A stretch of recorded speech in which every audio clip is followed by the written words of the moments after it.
And it's really going to help Tua out, I think, knowing that he's got guys who can stop the opposition pretty quickly. And yeah, you will imagine like on the weekend, Tua will struggle early because it's a huge step up to the NFL and he hasn't played since last December. So I think having an awesome defense will really help him out.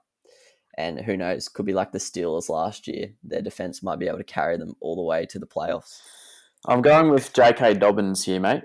Didn't have the most fantasy points because he didn't get into the end zone, but the Steelers' run defense before this week were pretty much clearly the best in the league, maybe the Buccaneers, but he just absolutely torched them. And Gus Edwards did as well, to be fair, but Dobbins had 15 carries, 113 yards, average like almost 8 yards per carry, just absolutely torched them. Breakout game, and yeah, I reckon he's going to be a beast starting it. It's a miracle! Oh yeah! What about that one? No! Unbelievable! Balotelli, Aguero! Crowd cheers. Here's Siddle. Oh, the ball is close. He's given him. He's given him. Peter Siddle's got a hat-trick on his birthday. Welcome back to the On the Ball podcast. This is episode 82 of the show, and we're back for our weekly NFL episode. Welcome back, Pilch. How are you, mate? Thanks, mate. Good, mate. How are you? Yeah, I'm awesome. Very excited to be here. We talked about it last week, so for those who are new here, last week we've been doing an NFL episode for about a month now, and we decided to split it because we had too much to talk about. So today is in real life NFL analysis, and then tomorrow will be a fantasy episode because we love both those sections too much, but we wanted to talk more, so we've divided it into two episodes. So we've got a bit of a different structure for you if you are new to this weekly episode. If you are new, may as well get around the channel and subscribe. Would really appreciate that, or follow it if you're listening. And yeah, if you're returning, welcome back. But as usual, we'll stick to our tradition of starting with match of the week. Pilch, what is your match of the week? Korkowski, not much to choose from this week, to be honest. It was an absolute shocker, wasn't it? Yeah. Like pretty much every match was dog shit. The TV games. And I don't even know if I watched a full match this week because I didn't wake up early with you, but I went the Steelers Ravens. Yeah. I don't know if it was actually like a good match, but two top sides, close game. It was weird. It was a weird match. So why have you chosen? Just because it was close and it was like a big occasion. Yeah, divisional matchup, and two of the best teams in the comp. Yeah, it was pretty strange. Like the Ravens dominated, but the Steelers, they just managed to. Yeah, it was just a strange game. Like their offense, the Steelers were struggling a lot on offense.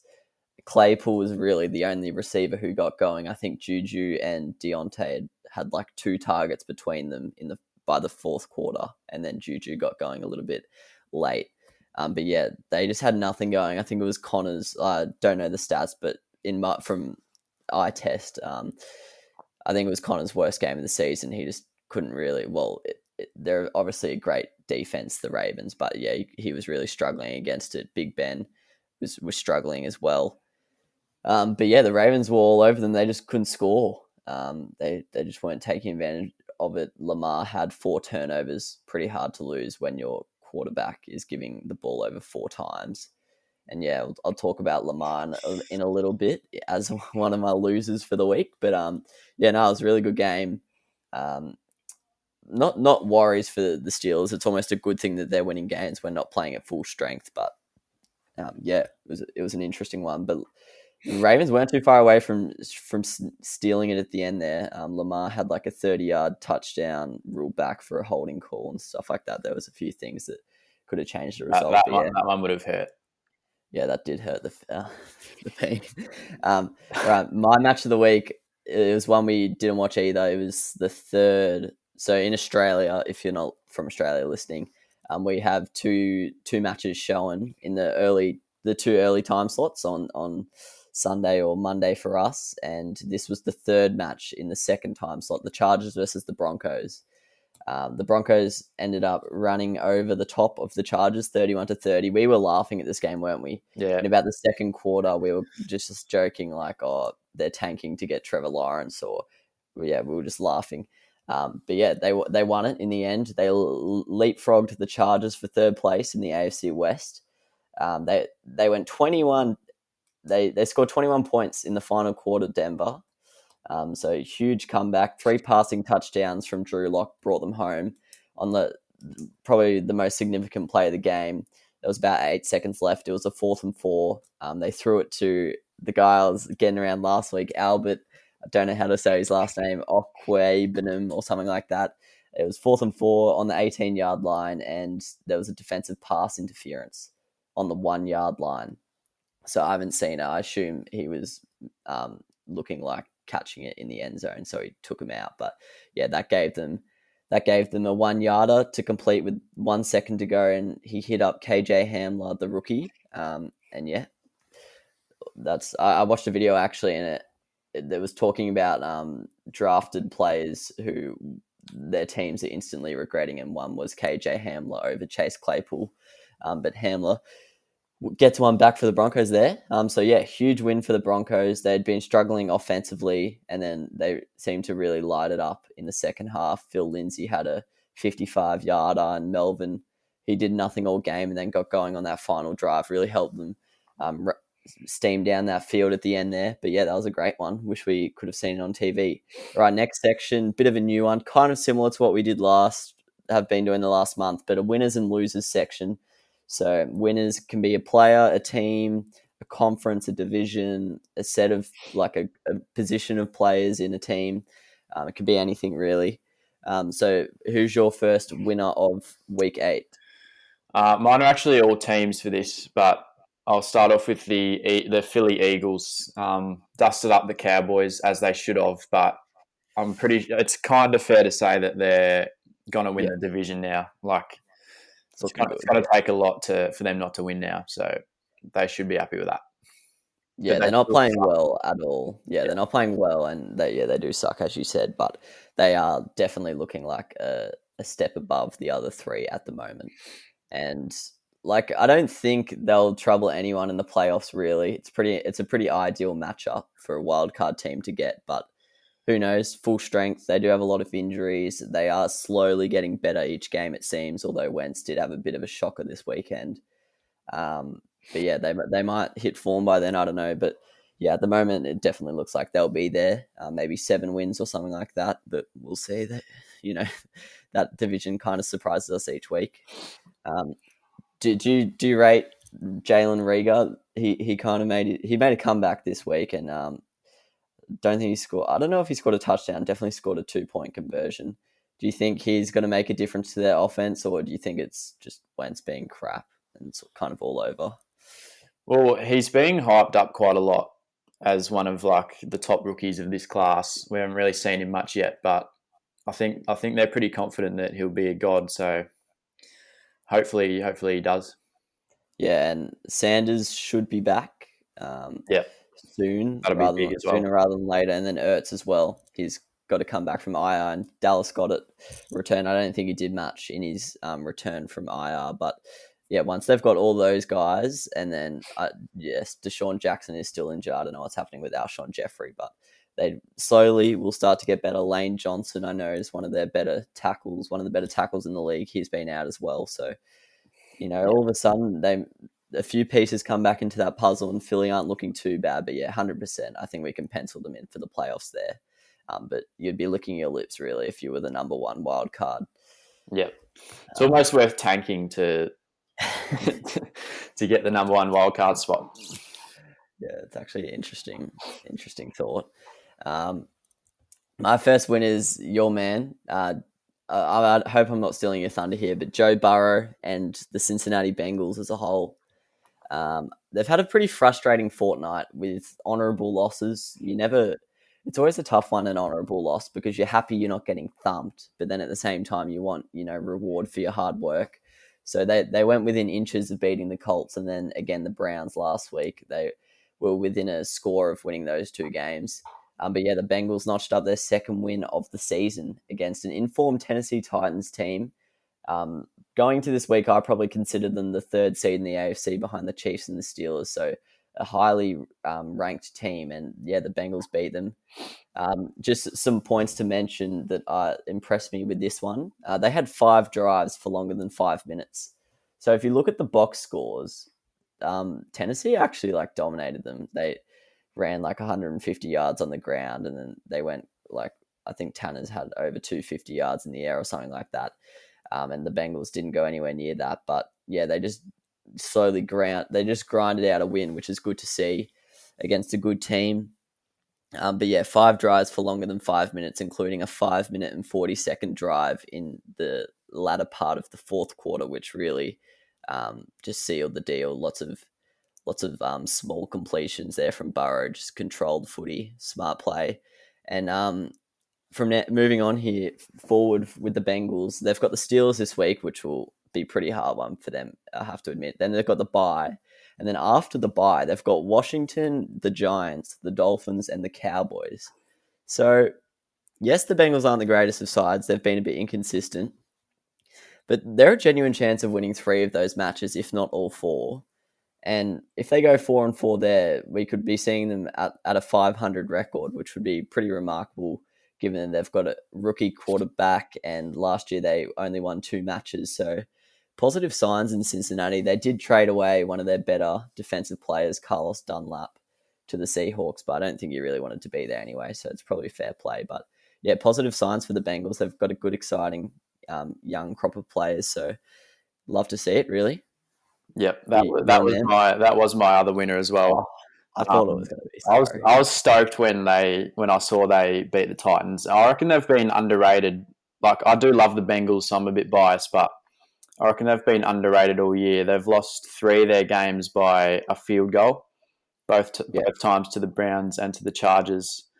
And I could see them doing a bit of a Miami of last year, but even better, and go on like win a few games toward the end of the year, get a respectable record, and then next season, who knows? Yeah, they've got weapons. Yeah, it's hard for them because they are in a very good division. They have to play the Steelers and Ravens twice each, and the Browns. They're pretty decent as well. But yeah, they're doing very well with what they've been given. And yeah, I 100% agree. A bit like Miami last year. So that's your 2 winners taken up. Sorry for that, brother. But my other winner is the Miami defense. They absolutely balled out this week. Just for some context, last year, they conceded the most points in the whole competition last year, and they were tied 3rd last. I know that's quite a niche little position there, but tied 3rd last for turnovers. So they were basically absolutely nothing. They were basically a turnstile that would just let you walk through to the end zone. But they led their side to a 28-17 win over the Rams, despite only having 145 total yards of offense. This game was just ridiculous. It wasn't on TV for us here in Australia. I was kind of just following it, following like the box scores and the play-by-plays. And yeah, it was just outrageous. Like, I don't know, they just got out to such a big lead so quick, and all their offensive players just had no stats. It was just crazy. But they had managed 4 turnovers in the first half, 2 forced fumbles, 2 interceptions. And yeah, the game was pretty much done by halftime purely because of that. And so far this season, they're actually averaging the least points against of any defense in the comp, which really not many people would know that. But this week, made them overtake the Bucks and a few other sides, I think. But yeah, they're also currently tied 2nd for most turnovers in the competition. So yeah, really helping out the offense, which is probably looks like it's doing better than it is because of this defense. And it's really going to help Tua out, I think, knowing that he's got guys who can stop the opposition pretty quickly. And yeah, you will imagine, like on the weekend, Tua will struggle early because it's a huge step up to the NFL, and he hasn't played since last December. So I think having an awesome defense will really help him out. And who knows, could be like the Steelers last year. Their defense might be able to carry them all the way to the playoffs. Well, no, the Steelers missed out on the playoffs. My bad, but almost to the playoffs. How did they miss out last year? I think they did. They didn't make it. Yeah, I'm pretty sure. Yeah, they just missed out. They just Yeah. missed out on the last wild card. But no, that's good because they had Mason Rudolph as quarterback. Oh, true. Yeah, I forgot about that. So That was the sole reason. No one wants to see that in the playoffs. All right, losers of the week. Who's your first loser here? I'll go the Chargers. Following on from you talking about the Broncos Chargers game, that was just a disgrace of a choke from the Chargers. Yeah, We were laughing mid match. The Chargers were genuinely taking the piss on offense at the start of the third quarter because they were up by 21 points. They had like Keenan Allen throwing passes to people on trick plays. Just seemed like they were blowing them out, and then all of a sudden, I don't even know what happened, but the Broncos just came back and stole the victory. Should never have happened. It was disgraceful. And I don't know what's going on with the Chargers' defense. They just don't know. I swear their defense has been good, but they just don't know how to win games. Yeah, it's bizarre. Like we've watched a couple of their games, and the defense seems to be causing the opposition trouble. But if you look at the stats, their defense is actually not doing very well at all. Yeah, compared to what we're used to with the Chargers. Compared to the rest of the league, they're just sitting about average. But we when we think of the Chargers, we think of a high quality team. And yes, it doesn't help that Derwin James is out, who's like arguably their most talented player next to like Joey Bosa. But yeah, it's bizarre. And conceding 31 points to the Broncos, including 21 points in the last quarter, it's just strange. And I saw today they dealt one of their best, I think he's their best cornerback, Desmond King. So yeah, I think that was. I can't remember where he went actually. I've forgotten now, but yeah, he's gone. Did they trade him today? Yeah, they traded him. So maybe they're already kind of looking at next year, because this year's all over pretty much for the Chargers. It's weird because they're genuinely beast on paper on offense and defense, but somehow they're just Boris. So because Herbert's a beast, Keenan Allen's a beast. I guess Eckler is a pretty rough not to have, but who knows? Yeah, it is strange, but there's positive signs for the future, I guess, if this is what a rookie quarterback's doing. Yeah, definitely. My first loser of the week is just the whole NFC. It took a real blow this weekend, the NFC. It's just looking a lot weaker than the AFC at the moment, which you would have probably laughed at last year if we said that. Yeah, preseason we were saying the complete opposite. Yeah, exactly. But yeah, the Buccaneers, who are arguably the NFC's strongest side going into the weekend, I definitely believe that. I thought they were the strongest in the NFL. They just beat the New York Giants. We were down at the park. Nice hot day here in Melbourne. I was going to say Australia, but that's might not have been a hot day everywhere. Yes. And we were just following that score, and we couldn't believe our eyes. We were just so baffled. But yeah, that's the Buccaneers. They're racking up wins, but they've had a few results. They lost to the Bears, and now they've almost lost to the Giants. And I know they had a couple injuries, but they don't look as invincible some weeks as they do others. Starting to become a bit of an inconsistent side, but their defense is kind of keeping them in it. And then the Packers, the big upset of the week, lost to the Vikings. Dalvin Cook tore them to absolute shreds. Yeah, he's a beast. Yeah, it wasn't even the Vikings. Kirk Cousins, I think, threw the ball 14 times. So, but yeah, that's starting to become a bit of a concern for the Packers. Their defense seems to be like they didn't even score that many points. The Vikings, to be fair, I think they scored 28. But yeah, the Packers' defense is similar to the Seahawks, although the Seahawks' defense did kind of man up this week against the 49ers. But yeah, the Packers, that's what is stopping them from becoming a Super Bowl contender. Basically, their defense. It's weird. Struggling. It's weird that they have like such a good pass rush, but they can't stop the run. Yeah. I don't get how a pass rush and run defense can be different because it's like the same blokes. But yeah, it is weird. So yeah, that's my biggest loser of the NFC. What's your second one? Yep, fair enough. I've got the Ravens. I think this was a game that they probably needed to and should have won at home against the Steelers. Huge match, and didn't get it done. So I can't really see them winning their division now. Steelers have pretty much got it wrapped up, and the Ravens will be fighting it off in the wild cards, which isn't ideal considering what we were expecting pre-season.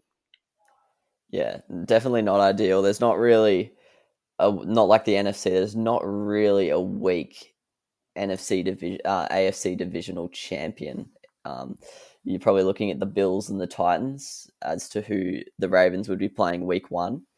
If they do, as we would expect, take out probably the number 1 or number 2 wildcard spot. But yeah, it's so disappointing. And Lamar, he didn't have the worst game, but 4 turnovers.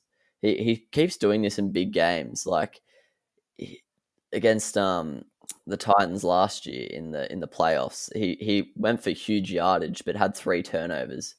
And it doesn't really matter how far up the field you're going if you're just going to give them the ball back 3 times a match. It's pretty hard to get your team over the line. And yeah, my second loser was actually Lamar Jackson because he just keeps failing in the big games. I know it's kind of harsh to put it all on him because a lot of the time he is on his own out there in that offense. But this week they got the run game going nicely, which was pretty unexpected against the Steelers. Yeah. Yes, he doesn't have many weapons to throw to, but yeah, big game against divisional rivals, conference competitors. And yeah, he just didn't turn up really. And now that's 3 big matches in a row. I was looking back actually, and even all the way back to 2018, although it's stiff bringing up matches from his rookie year when he was a completely different player. But yeah, the last 3 big matches he's had, the Chiefs in week 3 or week 4, I can't remember which one it was. He only had 180 yards total offense. And yeah, the Titans in the playoffs, he had 3 turnovers, and on the weekend he had 4 turnovers. So yeah, it's becoming a bit of an issue for Lamar Jackson. Definitely going to hurt his reputation if he doesn't fix that.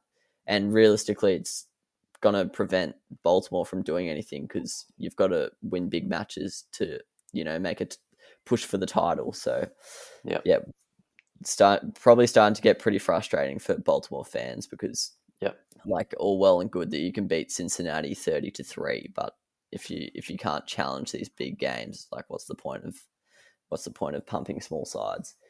I'm surprised they didn't sign any new weapons in the trade window.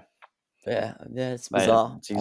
That's what they need. Same with the Packers, but guess we'll. Yeah. I think AB might have been linked to the Ravens at one point.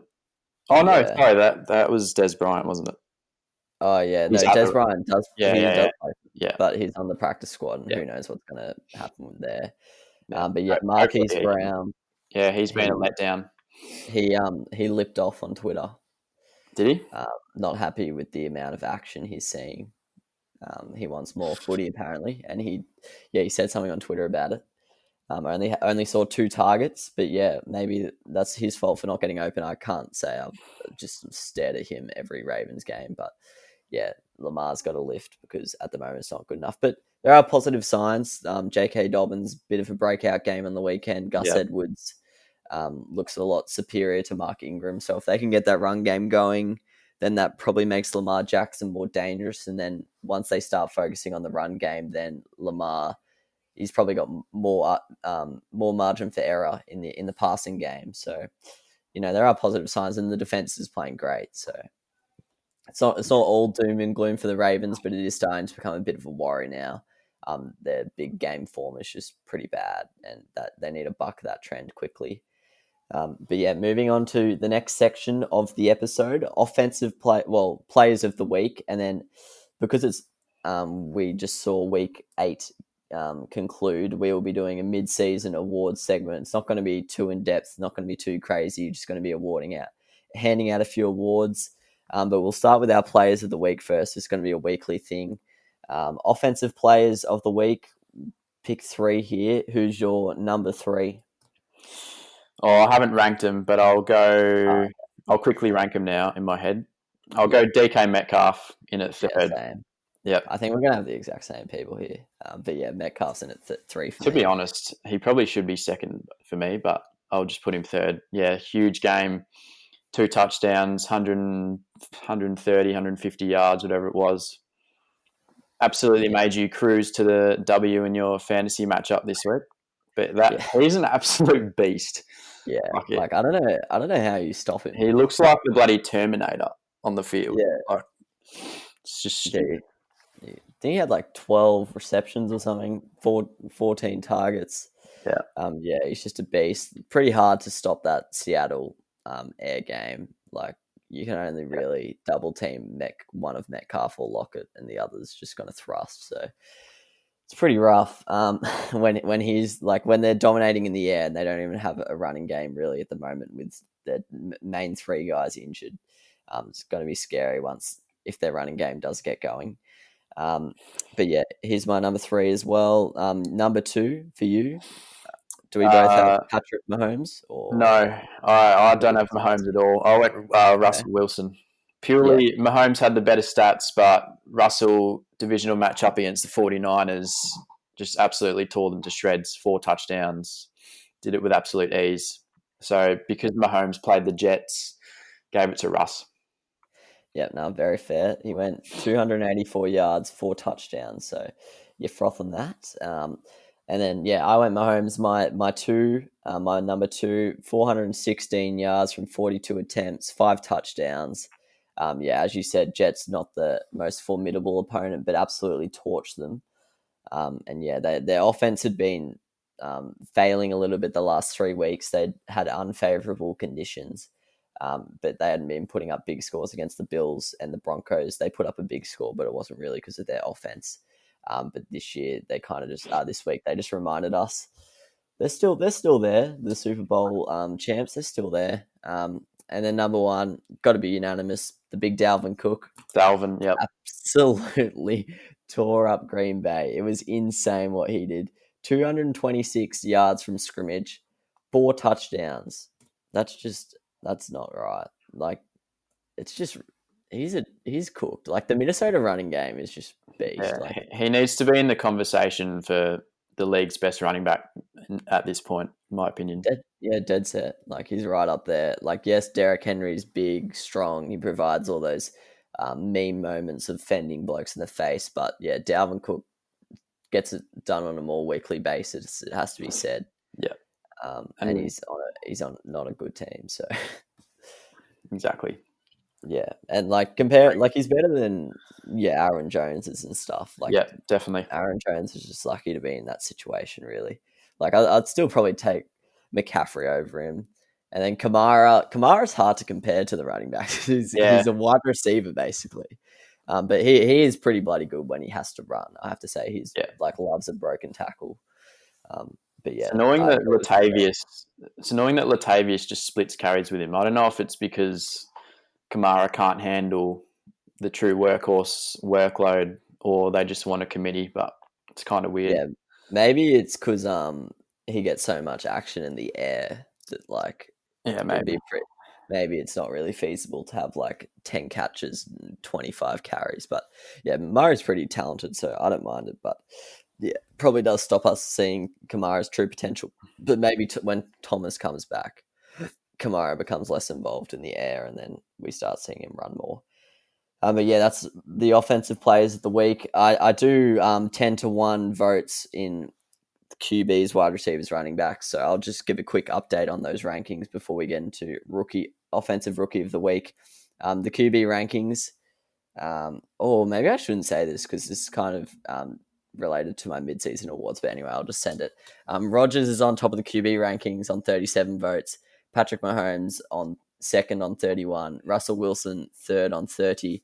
Tannehill and Kirk Cousins combined on 25. That's just ridiculous there, but they're efficient, I guess. Wide receiver rankings, Devontae is on top on 26. Lockett's second on 20. Jefferson and Metcalf are tied third on 19. And Julio, oh no, that's Ridley. Julio's below him. Ridley is in fifth on 18, and then running backs, Kamara easily on top, 41 votes. Cook in second, 27 votes. Then it's Henry on 23. Zeke is still somehow hanging up there in fourth on 19, and then Toddy and Jacobs tied fifth on 17. But yeah, that's done. Offensive rookie of the week. Who are you going with here, mate? I'm going with J.K. Dobbins here, mate. Didn't have the most fantasy points because he didn't get into the end zone, but the Steelers' run defense before this week were pretty much clearly the best in the league. Maybe the Buccaneers, but he just absolutely torched them. And Gus Edwards did as well, to be fair. But Dobbins had 15 carries, 113 yards, average like almost 8 yards per carry. Just absolutely torched them. Breakout game. And yeah, I reckon he's going to be a beast starting next season. Yeah, no, he definitely looks good. My offensive rookie of the week is Zach Moss.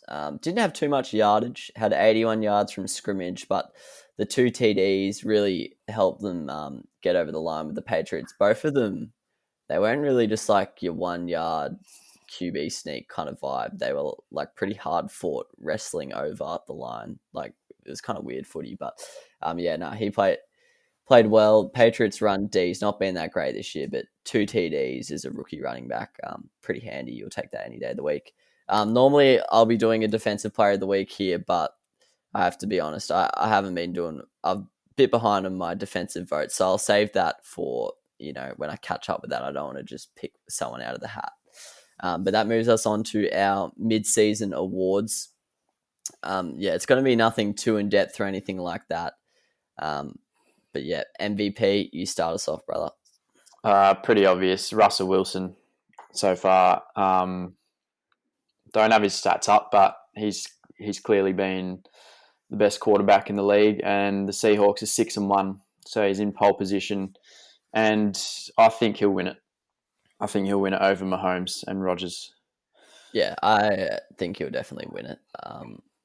And I think right now, I reckon people maybe after the Bucks' failure, well, not failure, but poor performance on Monday, I think now Seattle would be viewed as the number 1 NFC side. Would you agree with that? Or Yep. Yeah, the Packers and Bucks are up there, but they kind of faltered both of them on the weekend. So I think now the consensus would be Seattle are the number 1 on that side of the comp. Russ Wilson is been allowed to cook, as they say. Let Russ cook, and cook he has. Loving the air game in Seattle. No one's really been able to stop it, and he's also been putting on clinics in prime time, which is always a big factor into the MVP race. I rate that one. I do think he will win the in real life version as well. I've actually gone with Aaron Rodgers though. As I mentioned before, in terms of the weekly voting system I do, Rodgers is actually on top of the QB, and obviously the MVP is pretty much always a QB, except for when AP decided to be a beast. Rodgers absolutely beasting this year, throwing 4 TDs a week for fun pretty much. He's actually thrown 20 TDs in 7 games, on track for 40 odd, which is a pretty beast season. That's, I think, Patrick Mahomes threw 45 or something when he won the MVP. Just absolutely killing the game. His team is now 5-2, so they probably wouldn't want to drop too many more games if Rodgers is to win the MVP. I don't think he will, just quietly, because I think Rodgers sometimes, I feel like some people don't notice him as much as he probably should be noticed, and I do think Russ is probably the better candidate, but that's just how my votes have worked out, so I'm going to back them in, and yeah. Cut that out. Rodgers. Sorry, mate. You're an absolute baker, mate. All right, offensive player of the year, so basically just MVP that's not a QB pretty much. Who are you going with here? I've gone with Dalvin Cook over Derrick Henry. He's missed a game. He's only played 6 games, but in those 6 games, he has 652 rushing yards and 11 total touchdowns. He has a lot more touchdowns than Henry. Henry has more yards, but I think he's been the superior player. Yeah, no, I agree with you. Been a beast. And Henry just had like that one massive game. Cook went massive this week as well, I guess. But that's probably definitely boosting Henry's stats that one week. Cook's a lot higher on yards per carry as well. Yeah, because he's had to. He was sharing a little bit at the start with Madison, but now he's kind of wrestled back the reins. And I like that. He's really the only thing carrying that offense. Whereas Henry, yes, the running game is vital to Tennessee's success, but Tanner's, AJ Brown, Corey Davis, they all chop out. Where I guess they do have Thielen and Jefferson, but in terms of Kirk Cousins, you're not Yeah. working with much there, are you, Dalvin? So you're doing bloody well, champ. Dalvin. So yeah, very fair award there. I'm actually going with Alvin Kamara. I know you're not. I feel like you're not the biggest fan of Kamara because he kind of takes the piss in fantasy because he just gets so many catches at the line of scrimmage. Like they're not really that important, but he's a big reason why the Saints are 5-2. Drew Brees, it was well documented. He started pretty slow this year. Thomas injured round one. Jared Cook's missed a few games. Sanders has missed a couple games. He's really been the only thing, and their defense has been awful. So Kamara's really been the only thing carrying it in both the air and on the ground. And yeah, he's just been killing it, really. Not much else to really say on him. He's had 7 touchdowns, so he's averaging a touchdown a match. And yeah, he's had 987 yards from scrimmage, and he's on track to comfortably beat his previous best, which is 1,592. So he's probably going to cruise to beating that. Yes, he does get bulk touches a game, but like, who cares? He gets freaking 80% of the receptions and 80% of the carries. So he's just an absolute beast, Kamara. And yes, he is frustrating to all fantasy players, but got to respect him, really, because he's putting that team on his back sometimes. So respect, Kamara. I love you, brother. And you're my offensive player of the year. Hope you're proud of yourself. All right, offensive rookie of the year. Who are you going with? I'm going with my man, Joey Burrow. I think it's pretty much between him and Justin Herbert. I'm on the Burrow camp, big Burrow fan. But I mean, third in the entire NFL in passing yards with 2,272, 11 touchdowns, 5 interceptions. He's been put into a pretty bad situation. Horrible offensive line. The bloke gets sacked about 12 times a match. Yeah, but he showed some really good signs, and he's going to be an absolute freak. Yeah, I back it, and obviously I talked about it in my winners, and as you said, they've been quite underrated this year. So no, I'm not offended by that one at all. Thanks, mate. Before I get into mine, quick shout out to James Robinson.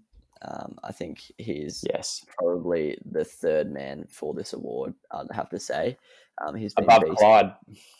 Probably is, actually. I'd easily have him above Clyde. He's carrying that offense, making Minshew look not bad somehow. My man, I'm going Justin Herbert. Just statistically, he's absolutely balled out. Yes, I know Burrow's dealing in a worse situation, and he does get sacked 100 times a day, but yeah, Herbert absolutely boosting it. Hasn't had a game under 250 yards in the air yet. In the last 4 weeks, he has only played. He didn't play week 1, and then they did have the bye week 6. So that probably should have been taken into account in the mid-season awards from me, but I don't care. In the last 4 weeks, in his last 4 matches, he's thrown at least 3 touchdowns a game, and yeah, 2 rushing touchdowns as well. Had a game of 66 rushing yards, so he's he can do it in the air and on the ground. Not really much else more to say about the great man.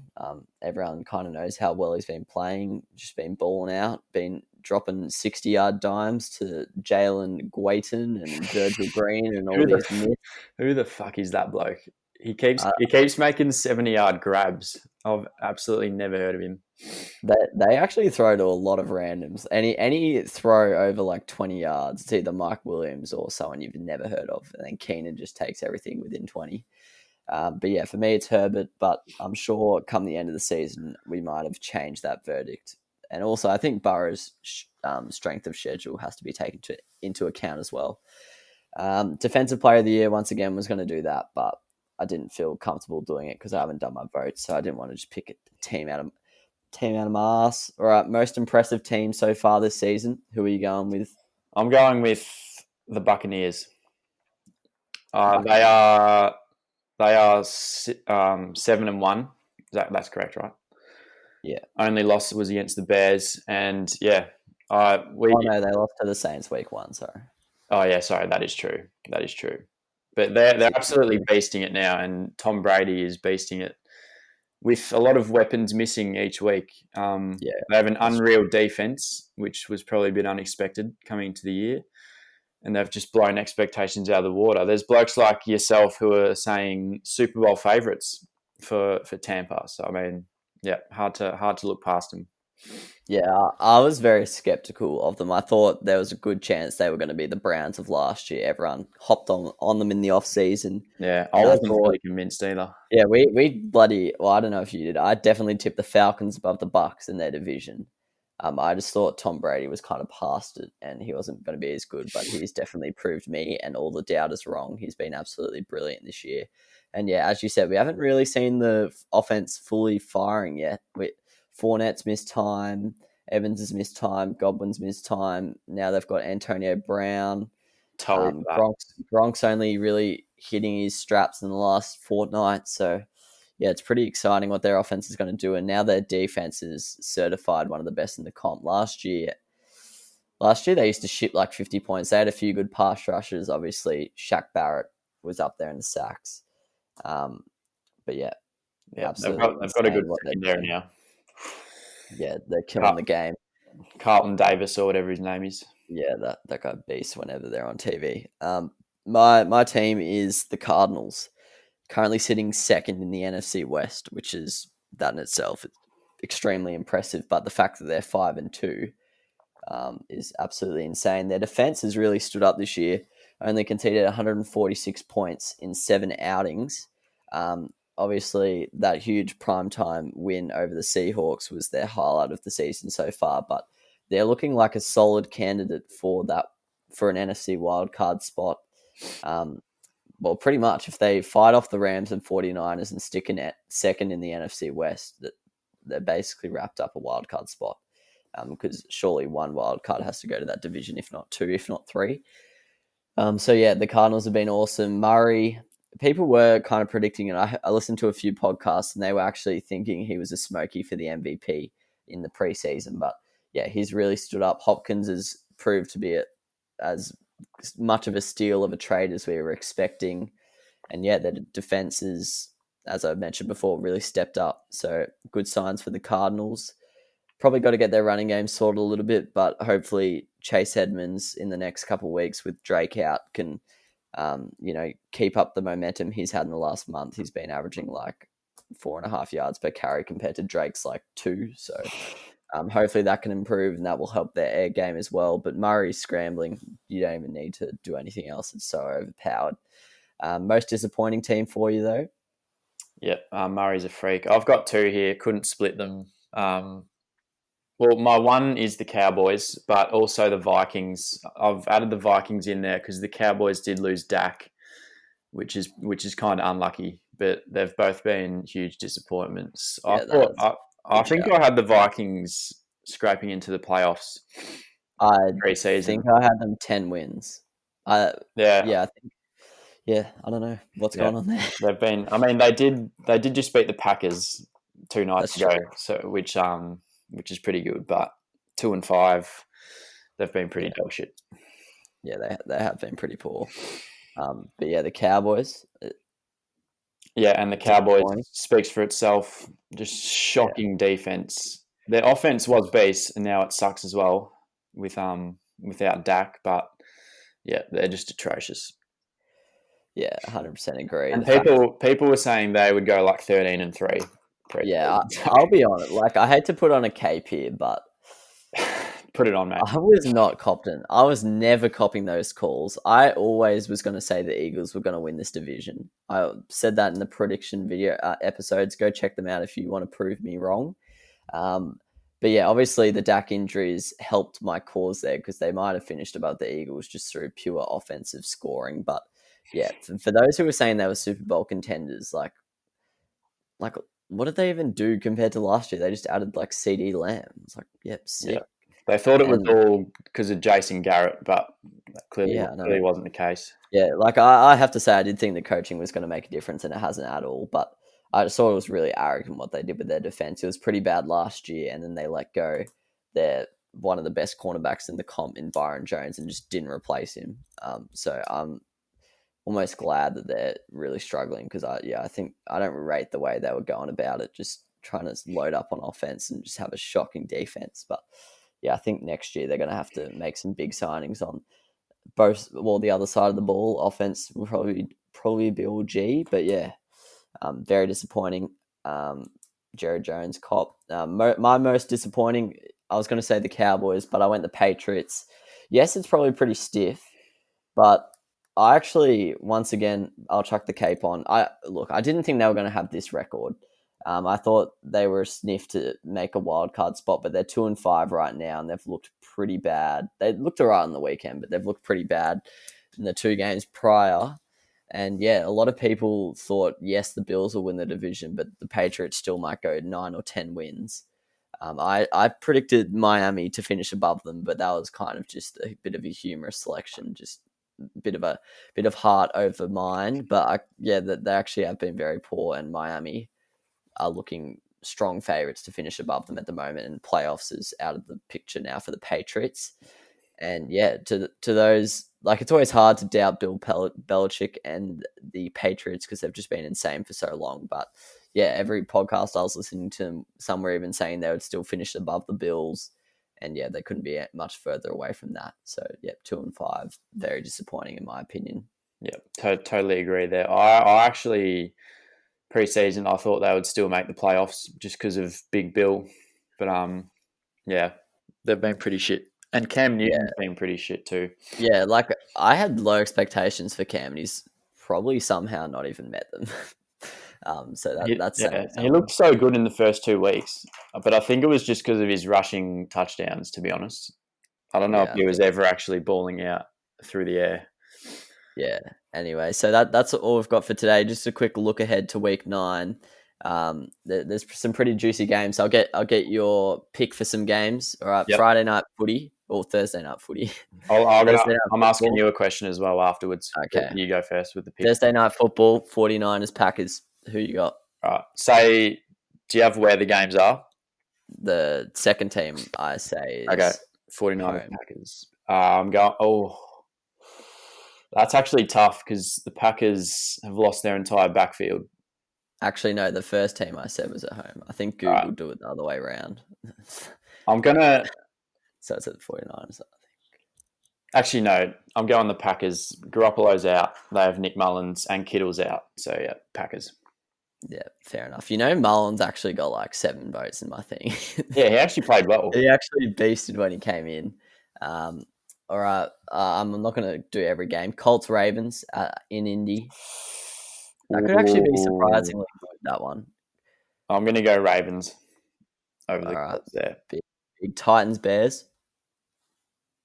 Titans.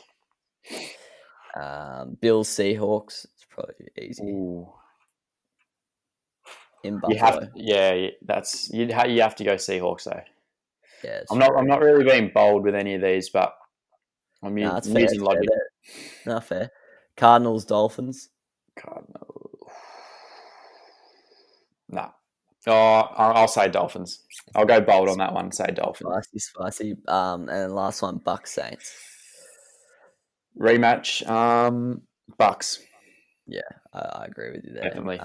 Won't bother with the other ones. They're all pretty irrelevant. Yep, hit me. What were you going to say, brother? I want you to predict. Obviously, we've got Antonio Brown making his comeback. I want you to predict his stat line: targets, receptions, yards, touchdowns. That's so tough. Is Godwin playing? No. Okay. No. And they are up against the Saints. All right. Or just go like roughly, not like... Yeah, I'm trying to think what he did in Miami last year in that one match. He got like 16 fantasy points, I think. Yeah, he had a touchdown because he celebrated in the stands and like fell in. Tough to targets. I'll go 8. Pretty good. Receptions, just stock standard 6. Yardage. Ooh, go 103. Oh, you're pretty... Actually, no, it's 6 receptions, not 8. I was thinking. So we'll go 92. All right. And no touchdowns. He only threw it to the Gronk, mate. That would be a success if he had that. That'd definitely be. But the main thinking is that Godwin's out. So Yeah, that's true. like, remember that myth? I can't remember his name, but someone from Tampa had that. Oh, Mickens. Yeah, so it's just showing like when Godwin. Yeah. So if Brown takes that role, he could quite easily get that stat line, I'd say. But yeah, going to be very interesting to see. Are you more pessimistic about his debut, or are you backing him in for a big one? I'm gonna say 4 catches, 50 yards, but a touchdown. All right, spicy. All right, thanks for joining us today. Thanks, Pilch, for joining me. No worries, if you've enjoyed this episode and you want to hear more NFL content, just subscribe. We do this weekly. Stay tuned for the fantasy one tomorrow, or if you're here from a clip or something on the weekend, you can go back and watch the fantasy one. And yeah, enjoy week 9 of the NFL. Should be a good one. And yeah, cheers for joining me. Cheers. Just said cheers 6 times. Cheers, Cheers, mate. God.